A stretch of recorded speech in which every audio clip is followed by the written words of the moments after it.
नमस्कार, पुणेकर माझामध्ये आपले स्वागत। सध्या आपण महाराष्ट्रातील अहिल्यानगर या ठिकाणी छत्रपती शिवाजी महाराज यांची 395वी जयंती साजरी होत असताना प्रत्येक नागरिकांचं कर्तव्य छत्रपती शिवाजी महाराजांचे विचार तळागाळात पोहोचवणे ही आपली सर्वांची जबाबदारी आणि ह्या जबाबदारीचं भान ठेवून आज अहिल्यानगर या भागातील महिला एक गृहिणी आहेत, त्या दुर्गाचंद्री त्यांचं नाव आहे। त्यांनी आपल्या मुलांची जी वेशभूषा आपण बघितलेली आहे छत्रपती शिवाजी महाराजांची त्यांच्या काळातील जी वेशभूषा आहे खूप आकर्षक अशी वेशभूषा त्यांनी ठरवली आहे। ताई, आज आपण महाराजांची वेशभूषा करून तुमच्या मुलांना या ठिकाणी आणलेले, त्याच्या मागचा उद्देश काय आणि कशी तुम्हाला सुचलं?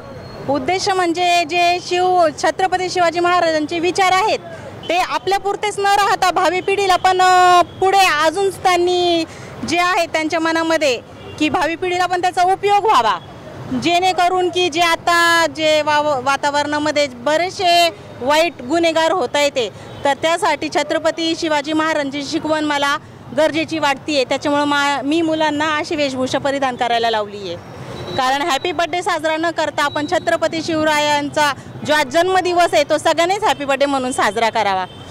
त्यासाठी आज आपण बघतो महाराजांच्या काळामध्ये जे महिलांना जी वागणूक होती 16व्या किंवा 17व्या शतकामध्ये आणि आत्ताचा जो आपण काळ बघतोय 2025चा जो काळ आहे त्यामध्ये महिलांवर जे अन्याय अत्याचाराच्या घटना आणि महिलांना जी वागणूक दिली जाते त्याच्यामध्ये काय फरक वाटतो तुम्हाला, त्याबद्दल तुम्ही काय सांगाल?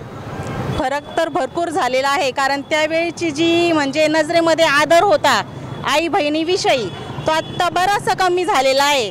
आणि मला तरी असं वाटतं की जी भावी पिढी शिकते छत्रपती शिवाजी महाराज जे विचार करते, फक्त ही घोषणा आजच्या दिवसच न देता यांनी पुढच्या पिढीला सुद्धा काहीतरी बरंचसं काही द्यावं की जेणेकरून आजचे लहान मुलं उद्याचे मोठे होणारं भविष्य आहे की त्यांना ते सुसज्ज असे विचार त्यांनी द्यावे अशी मी विनंती करते।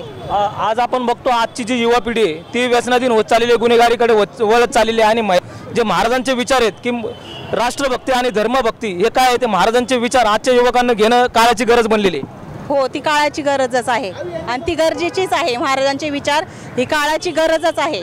त्यासाठी युवा परिवर्तन झाण्यासाठी काय? हो, युवा परिवर्तन झाण्यासाठी जे आपण मुलांना जे संस्कार करतोय तर मुलांना आपली जी वागणूक आहे म्हणजे शिवाजी महाराजांचे विचार झाले, छत्रपती संभाजी महाराजांचे विचार झाले की जे जिजाऊ ताईंनी आपल्या मुलांवर संस्कार केले ते संस्कार भावी पिढीला होण्याची गरज आहे। आज तुम्ही जी वेशभूषा करून आणलेली आहे तर त्याबद्दल तुम्ही काय सांगाल? संकल्पना तुम्हाला कशी सुचली? संकल्पना मला अशी सुचली आहे की हे माझे सगळे म्हणजे घरचेच माझी मुलं आहेत, ही बहिणीची मुलगी, भावाची, हे दोन माझे आहेत आणि आम्ही आषाढी एकादशी पण अशी साजरी करत असतो।